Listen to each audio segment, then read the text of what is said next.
This is Dr. Neetu Mathur.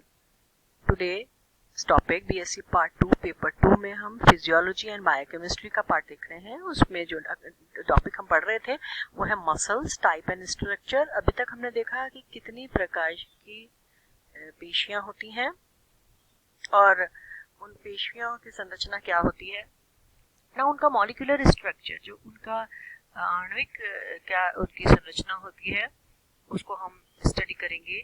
जो muscles होती हैं उनकी कितने कौन कौन से प्रोटीन से मिलकर बनी होती हैं और वास्तव में उनकी क्रियात्मक इकाई क्या होती है। हर स्केलेटन मसल जो होती है वो एक ऐसा ऑर्गन है जो कई सारे इंटीग्रेटेड या मिले जुले ऊतकों से मिलकर बना होता है। ये जो टिश्यूज हैं this include skeletal muscle fibres, वो कभी कंकालीय मसल फाइबर्स उनमें होते हैं, ब्लड वेसल्स होती हैं, रक्त नलिकाएं होती हैं, तंत्रिका तंतु होते हैं, संयोजी ऊतक होते हैं और इसमें 3 लेयर्स होती हैं कनेक्टिव टिश्यू की। ये 3 कनेक्टिव टिश्यू लेयर उसको एनक्लोज करती हैं, उसको अपने परिधि में बांध के रखती हैं और ये ही तीनों कंपार्टमेंट्स बनाती हैं, अलग अलग कोष्ठ बनाती हैं मसल फाइबर्स के, वो भी हम देखेंगे।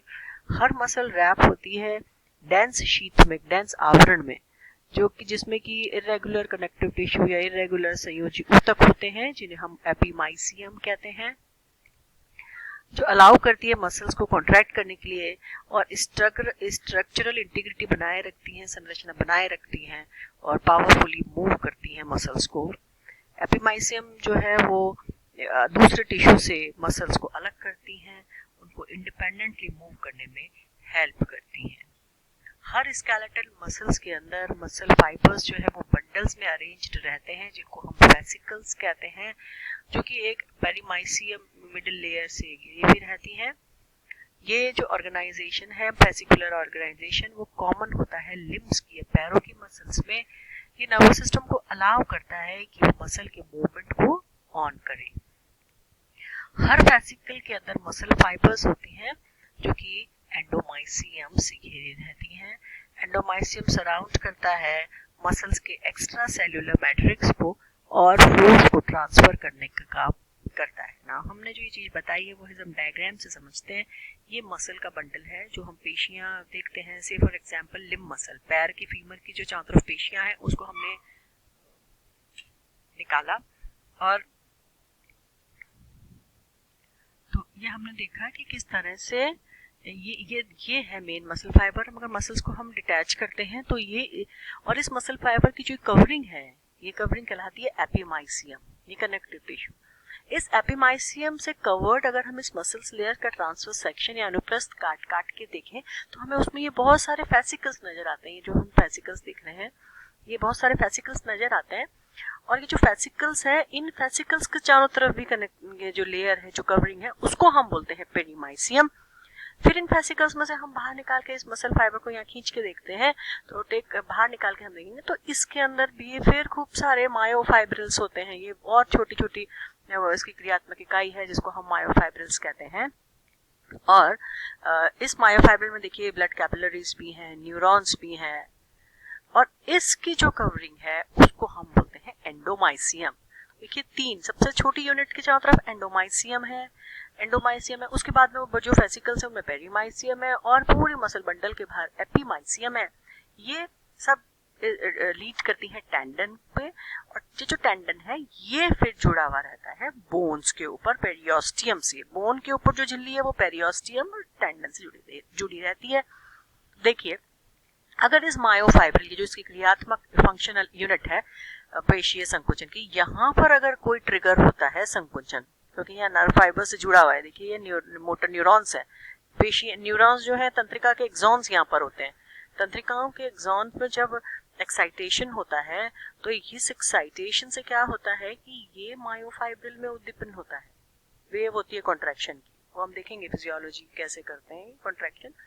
ये जो वेव है कॉन्ट्रैक्शन की, ये इसके अंदर उपस्थित सारकोप्लाज्म में मूवमेंट होता है, विशेष प्रक्रियाएं होती हैं, कैल्शियम का रिलीज होता है और ये फिर इस एंडोमाइसियम से पेरीमाइसियम से एपीमाइसियम से टेंडन से होती हुई बोन के पेरियोस्टियम पर आती हैं और फिर जो बोन है उसमें पुश और पुल देखा जाता है। तो मसल कॉन्ट्रैक्शन की वेव जो है वो यूं चलकर इस बोन तक पहुंचती है। देखिए टेंडन्स जो है वो बोन को पुल करने का काम करते हैं। हमने देखा कि 3 कनेक्टिव टिश्यू की लेयर्स हैं, एपिमाइसियम, पेरीमाइसियम, एंडोमाइसियम, और टेंडन जो है वो बोन के ऊपर पेरियोस्टियम से जुड़ा हुआ रहता है। जो टेंशन क्रिएट होता है मसल फाइबर के कॉन्ट्रैक्शन से वो ट्रांसफर होता है कनेक्टिव टिश्यू की लेयर्स से कहाँ तक, टेंडन्स तक, वहाँ से पेरियोस्टियम तक, और फिर वो बोन को पुल करता है for movement of the skeleton. जो कई ऐसी भी जगह है जहाँ पर ये जो मसल फाइबर है ये फ्यूज करता है ब्रॉड टेंडन लाइक शीट से, जिसको हम एपोन्यूरोसिस कहते हैं, और फेसिया से, जो कि कनेक्टिव टिश्यू है स्किन और बोन के बीच में। तो जो ब्रॉड शीट है कनेक्टिव टिश्यू की लोअर बैक में, that the latissimus डोर्साई muscle fused into an example of aponeurosis. जो हर स्केलेटल मसल है उसमें ब्लड सप्लाई रिच होता है, क्योंकि उसको हमको हर मसल फाइबर को ऑक्सीजन की डिलीवरी पहुंचनी है और वेस्ट का रिमूवल होना ज़रूरी है, इसलिए वो रिच सप्लाई रहता है ब्लड का। और इसके अंदर एक्सॉन की ब्रांच होती है, हमने आपको बताया मोटर न्यूरॉन की या तंत्रिका की ब्रांच एक्सॉन टर्मिनल में उपस्थित होता है, ताकि की जो नर्व सिग्नल लेके आ रही है उससे मसल में कॉन्ट्रैक्शन हो सके। लेकिन कार्डियक और स्मूथ मसल में the only way to functionally contract a skeletal muscle is through signaling from the nervous system, unlike cardiac and smooth muscle, इसमें नहीं होता है cardiac and smooth muscle में। तो जो skeletal muscle fiber है वो long cylindrical fiber होता है, जिसको हम myofiber कहते हैं। ये large है compared to other cell, बहुत लंबा होता है, इसमें कई सारे केंद्रक होते हैं एंड बहुत सा अमाउंट में प्रोटीन का निर्माण होता है, काफ़ी सारे एंजाइम्स की ज़रूरत पड़ती है ताकि कॉन्ट्रैक्शन होए।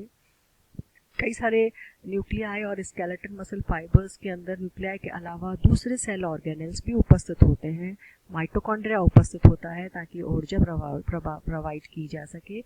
एंडोप्लाज्मिक रेटिकुलम होता है जिसको हम सार्कोप्लाज्मिक रेटिकुलम कहते हैं, और ये स्टोर और रिलीज करने का काम करता है कैल्शियम आयंस के। जो प्लाज्मा मेम्ब्रेन होती है मसल फाइबर की उसको हम सार्कोलेमा कहते हैं, उसके अंदर जो द्रव भरा हुआ रहता है वो सार्कोप्लाज्म कहलाता है। और मायोफाइबर जो होते हैं वो उसकी जो स्मॉलेस्ट फंक्शनल यूनिट होती है वो सार्कोमियर कहलाती है। यही वो फंक्शनल यूनिट है सार्कोमियर, जिसमें कि स्केलेटन मसल का कॉन्ट्रैक्शन और रिलैक्सेशन हम देखते हैं। बेसिकली इसी में ये सारी प्रक्रिया होती है। देखिए जो मायोफाइबर हमने निकाला था,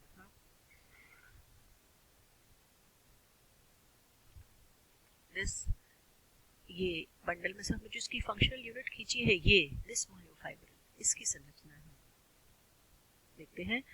तो देखिए इसमें माइटोकॉन्ड्रिया भी उपस्थित है इन मायोफाइब्रल्स के अंदर, और सार्कोप्लाज्म है, सार्कोप्लाज्मिक रेटिकुलम है, ठीक है। तो ये जो मायोफाइब्रल है इसमें हम अगर माइक्रोस्कोप से देखें तो डार्क और लाइट बैंड्स नज़र आते हैं। जो डार्क जोन है दिस इज डार्क जोन, इसको हम एनाइसोट्रोपिक जोन भी कहते हैं, क्योंकि अगर हम पोलराइजिंग माइक्रोस्कोप में देखें तो ये बाइफ्रिंजेंट होते हैं, इसलिए हम इनको एनाइसोट्रोपिक या ए बैंड कहते हैं। और जो लाइटर बैंड्स हैं आई बैंड्स, इनको हम आइसोट्रोपिक कहते हैं, क्योंकि ये कोई बाइफ्रिंजेंस नज़र नहीं शो करते हैं, आइसोट्रोपिक कहलाते हैं। ए बैंड के बीच में एक लाइटर बैंड है जिसे हम हैंसन्स डिस्क या एच डिस्क या एच जोन बोलते हैं। और ये जो डार्क एरिया है इसके अंदर ये बीच में लाइटर जोन होता है, ये वाला एच जोन, ठीक है। और जब हम क्रॉस सेक्शन मायोफाइबर का देखें तो माइक्रोस्कोप में, तो हमें जो मायोफिलामेंट्स इसमें थिक फिलामेंट जो है ये मायोसिन प्रोटीन के होते हैं। ये मायोसिन प्रोटीन के बीच में हमने रेड वाले मायोसिन प्रोटीन है, उसके बीच बीच में हम ये लाइट ग्रीन जो कलर के हैं ये एक्टिन प्रोटीन है। तो ये क्रॉस ब्रिजेस बनाते हैं एक्टिन और मायोसिन प्रोटीन। जिस तरह से हम इसके बीच में ए बैंड के बीच में हमने एच जोन देखा है, उस तरह से आई बैंड के बीच में एक वो जोन होता है जिसको हम जेड डिस्क बोलते हैं। ये जेड डिस्क जो है वो कंपैरेटिवली थिक जेड है, उसको हम ज़्वीसेंशियल लाइन भी बोलते हैं ये। और दोनों सक्सेसिव जेड डिस्क के बीच में जो ये एरिया है इसको सार्कोमियर बोलते हैं। ये एरिया को सार्कोमियर कहते हैं। यही इसकी फंक्शनल ये सार्कोमियर ही यूनिट होती है histological and structural and physiological action की, और ये पूरी सक्सेसिव रिपीटेशन इसका होता रहता है। और ये 2.5 माइक्रोमीटर के डिस्टेंस पे देखी जाती है, और इनके बीच में ये जो सार्कोमियर है इसी सार्कोमियर के बीच में एक दूसरे के ऊपर स्लाइडिंग मूवमेंट एक्टिन और मायोसिन फिलामेंट्स के ऊपर दिखाई देता है। अब देखिए ये जो सार्कोमियर है इसमें पूरा एच जोन ए बैंड तो पूरा आता है और आई बैंड का दोनों साइड से आधा आधा पोर्शन आया, इतना यहाँ से और इतना यहाँ से। तो जेड लाइन जो है वो काम करती है। तो ये जो सार्कोमियर है is defined as the region of myofibril contained between two cytoskeletal structures called Z disc, और ये यही जेड डिस्क जो है वो एक स्ट्रेटिएट अपीयरेंस इन कंकाल पेशियों को देती है, रेखित रेखाएं इनमें नजर आती हैं। और ये जो डार्क स्ट्रेटेड ए बैंड है वो थिक फिलामेंट का बना होता है मायोसिन का, जो कि जेड डिस्क तक एक्सटेंड होता रहता है। थिक फिलामेंट जो होते हैं वो सार्कोमियर की जो मिडिल लाइन है एम लाइन उससे जुड़े हुए रहते हैं एक प्रोटीन से जिसे हम मायोमेसिन बोलते हैं। जो लाइटर आई बैंड रीजन है उसके अंदर थिन एक्टिन फिलामेंट होते हैं जो जेड डिस्क से अल्फा एक्टिनिन नामक प्रोटीन से जुड़े हुए रहते हैं। थिन फिलामेंट या जो एक्टिन है वो ए बैंड में एम लाइन की तरफ ओवरलैप रहते हैं थिक फिलामेंट में। तो ये हम देखते हैं कि मायोफाइब्रिल जो होता है वो उसके अंदर कॉन्ट्रैक्टाइल यूनिट सार्कोमियर होती है, हमने देखा। थिक फिलामेंट मायोसिन होता है जिसमें हेड होता है जो कि एक्टिन से बना हुआ रहता है। एक्टिन और मायोसिन एक दूसरे के ऊपर स्लाइड करते हैं और इन्हीं के स्लाइड करने से लेंथनिंग और शॉर्टनिंग होती है, फैलना और सिकुड़ना होता है साइक्रोमियर का। इनमें डेंस प्रोटीन डिस्क होती है हर साइक्रोमियर में जिसको जेड लाइन कहते हैं, जो मायोफिलामेंट्स को अपने प्लेस पे बनाए रखने का काम करती हैं, जोड़े रखने का काम करती हैं। एक्टिन फिलामेंट्स जो होते हैं वो जेड डिस्क से निकलते हैं और सेंट्रल मायोसिन फिलामेंट को अपने प्लेस पे जोड़े रखने का काम करते हैं। और यही रिकरिंग जो सार्कोमियर्स होती हैं वो स्ट्राइप्ड पैटर्न बनाती हैं। डार्क होता है सेंटर वाला ए बैंड क्योंकि उसमें एक्टिन और मायोसिन की ओवरलैपिंग होती है, लेकिन जो परिधीय सार्कोमियर्स होता है वो लाइट होता है, उनमें एक्टिन ही प्रेजेंट होते हैं। इस तरह से हम देखते हैं कि जो सार्कोमियर्स होती हैं वो is defined by Z disc. A single sarcomere contain one dark A band with half of the lighter I band on each end. ये देखिए ये है ए बैंड, इस ए बैंड में ये मायोसिन है पूरा और इसकी थोड़ा सा पार्ट जो है वो एक्टिन का है, और ये पूरा डार्क जोन इसलिए क्योंकि एक्टिन और मायोसिन की दोनों की एक्टिविटी इस ए बैंड में हो रही है। यहाँ पर क्रॉस ब्रिजेस बनते हैं, लेकिन बीच वाले एरिया में खाली मायोसिन है इसलिए ये कंपैरेटिवली लाइट जोन है। लेकिन एक्टिन फिलामेंट का जो थोड़ा पार्ट यहाँ बचता है इस मायोसिन के बाद में जेड लाइन के पहले वो लाइटर जोन है, लाइट जोन होता है। तो कॉन्ट्रैक्शन में ड्यूरिंग कॉन्ट्रैक्शन जो मायोफिलामेंट्स होते हैं उनकी लेंथ चेंज नहीं होती है, लेकिन ये स्लाइड करती है एक दूसरे के ऊपर। दोनों जेड डिस्क के बीच में जो एरिया है वो शॉर्ट हो जाता है, ठीक है। और एच जोन और आई बैंड का जो रीजन है वो श्रिंक होता है। तो ये दोनों रीजन्स रिप्रेजेंट करते हैं एरियाज को जहाँ फिलामेंट एक दूसरे को ओवरलैप नहीं करते हैं, और जैसे ही फिलामेंट ओवरलैप इंक्रीज होता है कॉन्ट्रैक्शन में ये these region of no overlap decrease, जहाँ ओवरलैपिंग नहीं हो रही है वो वाला जो रीजन है वो डिक्रीज हो जाता है। तो इस तरह से हम देखते हैं कि जो मसल्स हैं उनके अंदर इन एक्टिन और मायोसिन और के विभिन्न कंपोनेंट्स जो हैं उनका बहुत इंपॉर्टेंट रोल होता है। एक्टिन और मायोसिन फिलामेंट एक दूसरे पर स्लाइड करते हैं, एक दूसरे पर क्रॉस ब्रिजेस बनाते हैं, और यही सूक्ष्म प्रोटीन इस मायोफाइब्रिल के अंदर पेशियों के संकुचन को ट्रिगर करते हैं और संकुचन की जो प्रक्रिया है उसको आगे बढ़ाते हैं। लेकिन ये इंपॉर्टेंट बात है कि ये ट्रिगर्ड रहते हैं न्यूरोमस्कुलर जंक्शन से, न्यूरल नर्व्स ही एक्सॉन्स ही इस पेशीय संकुचन की प्रक्रिया को ट्रिगर ऑन करते हैं या इनिशिएट करते हैं, आरंभ करते हैं। Thank you.